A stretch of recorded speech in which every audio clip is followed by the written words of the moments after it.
time with kidney cancer, do you have to learn to golf? I don't golf myself, so you can swim or you can run. Okay.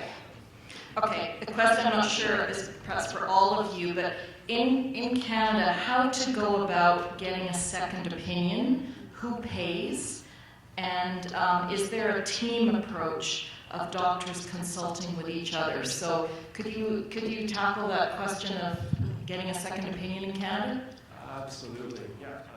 Just figured out the mic, so absolutely. So, I think it's important to make sure that we're on the right track. And one of the ways of doing that in Canada, in Calgary and in big cities, for example, are multidisciplinary tumor boards. So what you can do is ask your physician, what do you think about reviewing my case in your multidisciplinary tumor board? So in Calgary, in Edmonton, and many places, we have these sort of things. And basically you get a second, third, fourth opinion for free without even actually having to lift a finger.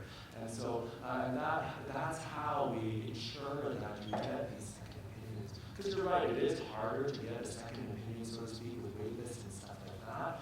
But through the multidisciplinary tumor board, that's one way around that. Okay, I've got a couple of questions here, a lot of questions for Dr. Geoff Gotto. So I'm going to run through some of them. And so one of them about surgery, of your thoughts on whether we need centers of excellence for surgery due to the number of patients that are seeing complications, etc., especially with new robotic surgery. Throw that in there with your thoughts about the flank bulge. What's the incidence of that post-radical? And then others, I think you maybe addressed this, but for somebody who had a partial nephrectomy, the chance and possibility of losing 20% of a kidney, removing the tumor, what's the chance and possibility of return? So can you do that? Centers of excellence, flank bulge, partial nephrectomy. You're on.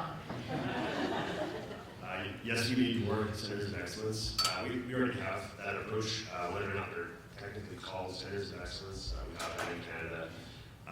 Most of the technically challenging surgeries in kidney cancer are being done in major centers by surgeons that do very high volumes of these operations. You can imagine that these tumors that I mentioned briefly that are going into the heart, and that sort of thing are only done in very specialized centers. Robotic surgery, there's only a few centers in Canada that actually have access to robotic surgery, and so those are all centers of excellence, and Calgary is included in that. And then, laparoscopic surgery is done in some community centers. I did my training in British Columbia and a lot of community sites outside of the University of British Columbia, Vancouver General Hospital, those major centers are doing laparoscopic surgery. Often groups of urologists will operate together to increase their numbers of cases and that sort of thing. And certainly I get a number of referrals from community centers in Alberta and in British Columbia as well from urologists that are perhaps comfortable doing an open partial nephrectomy and want to see if the patient can have a laparoscopic partial nephrectomy, or patients that have very large tumors that they're not comfortable taking out. Not necessarily because they can't do it from a technical standpoint, but in our larger centers we have access to more sophisticated radiology and intensive care units and other things that might come into play if there's challenges during the operation.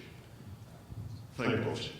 Yes, flank bulge can happen after an open, partial, or radical nephrectomy. As I showed you in the picture of incisions, sort of just below the rib cage there. So it is a muscle splitting incision, so at least for the first little while after surgery, those muscles will be weak. And while it's not truly a hernia, you can get the peritoneum sort of bulging out of that site. It usually gets better over time. It's really exercise, muscle strengthening, and that sort of thing can help.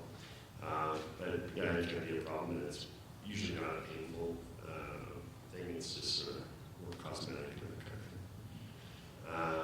thing. I guess one way to avoid that would be laparoscopic surgery if it's feasible. There's certainly other incisions that we can use to approach the kidney that don't go through the flank. It's a longer topic. And then the other question was? Can't remember, but we're running out of time. Recurrence with a partial nephrectomy. Recurrence after partial nephrectomy. Yeah, so if you have a partial nephrectomy for a tumor that's under 4 centimeters, and probably based on the most recent literature under 7 centimeters, and it can be removed with what's called a negative margin, you know, get the whole cancer out, and there's normal non-cancerous tissue around it, then the recurrence rate should be the same as if you take out the whole kidney. That's not always feasible or possible, depending on where the tumor is located, if it's very central in the kidney, or if it's sitting right on the major vessels of the kidney, or if it's already located into those vessels and can't do a partial nephrectomy. But yeah, when we can do it, the recurrence rate should be similar or the same. Okay, thank you. The very last question. We've got a ton of excellent questions here. Some of them are very, very specific. So what I'm going to suggest is beyond this last question, we're going to put them all in our discussion forum, and we'll ask the doctors for the answer once we're off the stage. So we'll get you the answer. If you put in a question, we'll get you the answer, but it'll be on our discussion forum within the next week. So please take a look there. But for Dr. Alimohamed, there's a couple of people asking specific questions, because this guy over here talked about taking Sutent in the morning versus the evening, and also some questions in and around food, diet, nutrition, its role in the immune system. And so can you handle morning and night, and is there anything that people can do in terms of building up their own immune system with food, diet, lifestyle, etc.? I'll talk about the immune system question first. So usually what we recommend is just following Canada's food guide, getting the recommended amount of exercise, trying to decrease the amount of total fat you're eating, and just following those general guidelines. Beyond that, we don't have any recommendations that taking anything extra actually builds the immune system. And in some instances, we've actually seen that taking extra vitamins or high doses of things can be detrimental. For example, there was a study in prostate cancer where vitamin E looked very exciting, and then with long-term follow-up, actually, patients who were taking vitamin E did worse. So again, we just recommend following Canada's food guide and getting regular exercise and trying to maintain a healthy BMI, which is a body mass index. In terms of the first question, which was the dosing and when to take Sutent, right now, maybe I'll defer this to Danny, but I don't think we have any data to suggest that taking it in the morning versus night is any better. And perhaps with more information, with further studies, we'll be able to give you a definitive answer. But right now, we can't say definitively that it's more effective or less effective at a certain time of day. That's Danny just agreeing completely with Nimira, right? In terms of efficacy, it's probably similar, but in terms of tolerability, and everyone's different, so it's hard to know. Everyone's different. Some people who take it at nighttime tolerate it better. Some people who take it at daytime tolerate it better. So it depends on who you are.